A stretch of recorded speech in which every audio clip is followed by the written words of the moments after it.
Hello, welcome back to the Obsidian Mirror podcast. My name is Cynthia.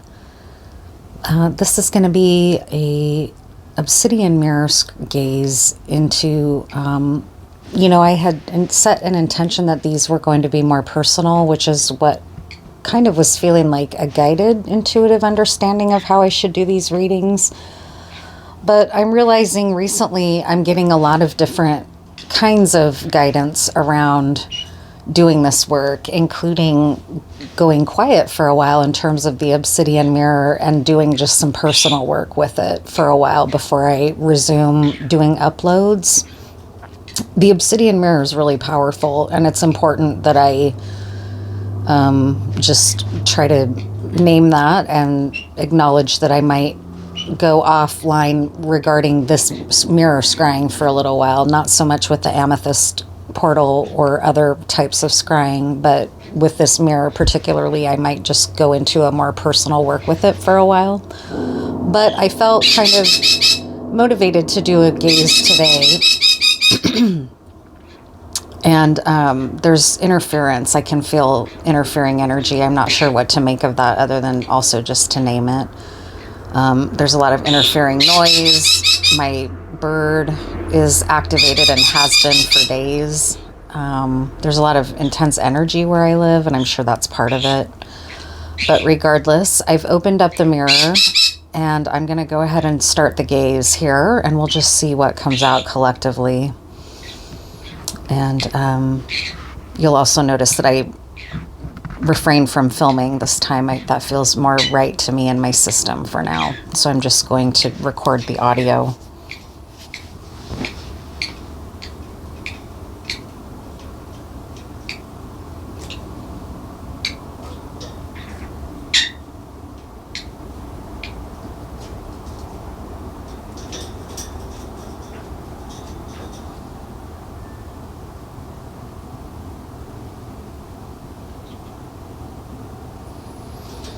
So I'm seeing the violet flame, which is a healing energy.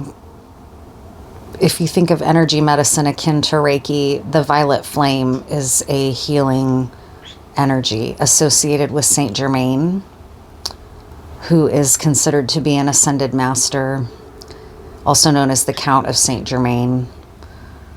He goes by a lot of names. He's particularly associated with the violet flame. So there might be some violet flame healing for us now that would be helpful. I'm also seeing the violet flame like a pearl inside an oyster. So very oceanic Venus type energy. Aphrodite.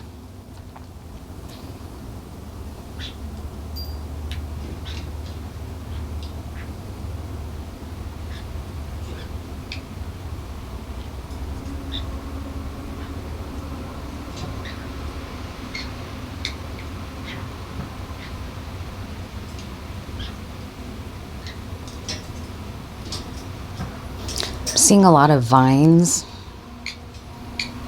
almost like Jack and the Beanstalk vines. There was interference there for a minute with the heater, so I just turned that off. Now I'm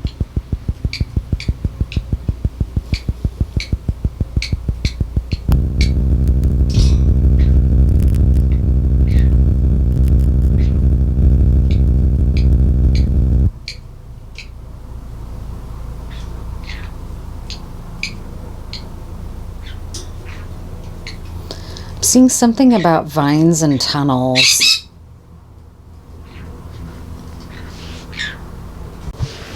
There's too much interference. This is the second time I've had to interrupt the scrying because of the outside interference, even though I did my preliminary work to set the tone.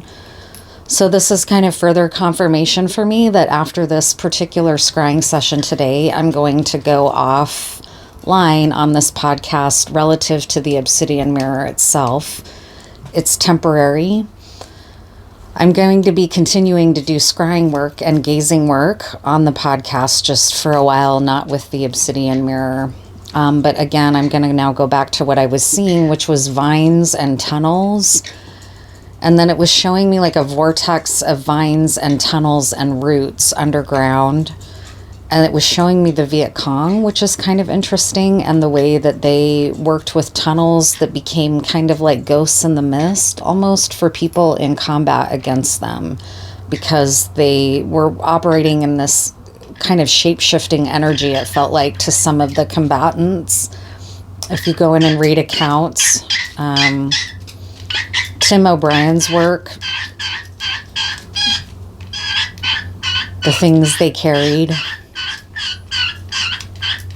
There might be somebody here in this collective that was in the theater of operations in Vietnam. Either you are Vietnamese or North Vietnamese, or you are a veteran of the U.S. Armed Forces, possibly, or you study that history maybe, and this is of interest to you. Something about the clandestine nature of shape-shifting and tunnels and vines and roots. And warfare, like guerrilla, right? Or guerrilla, as Americans say, warfare. So I don't know how I even feel about scrying that kind of stuff. It's part of this world. But there's the nature of the tunnel involved, which is why it's naming it as like a portal. And maybe why there was some of that shape-shifting feeling to it, along with the jungle, where the jungle is often considered a living entity of its own, with its own spirit. If you've been in the jungle, you know that. You've experienced that. Where the jungle is its own spirit. It's its own spirit. It's its own energy, like the earth is its own spirit. I'm going to wrap this up because I don't understand what's happening or why I was being called to do this scrying work when my bird is not allowing it, for one. My bird is of the jungle. It's like the jungle is now trying to drown me out and tell me to shut up. So I'm going to close out the mirror and respect what I'm being told here and do some more personal scrying work for a while. I'm closing the mirror right now as I speak, and I'm going to say one more thing about this mirror, which is I was speaking to an elder, someone who might be a person I will apprentice with in my future. And I was talking about doing mirror gazing and mirror work, which is something I've known I can do for a long time, but I've only recently started trying to discuss it as a practice or showcase it here to some degree. And as I've been doing the work, my psychic sort of third eye capacity is really growing exponentially. And she kind of cautioned me and said part of doing mirror work is that it reveals to you the people around you that you should be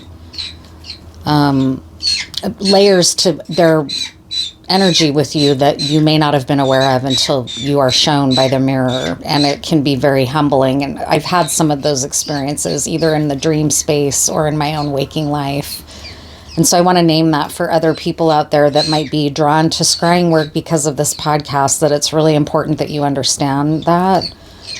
Mirror gazing is, I'm seeing and reminded again that often I know who I'm channeling, but sometimes I don't know. And as someone who's learning, it's important that you understand what you don't know. So I'll just leave it at that. And that's also why I'm going into some more personal work with the mirror for a while, so that I'm not doing public work that I'm not fully connected to understanding who or what. I just feel that's irresponsible. So I'll leave it at that. Thank you so much for being here, and I'll see you on the channel.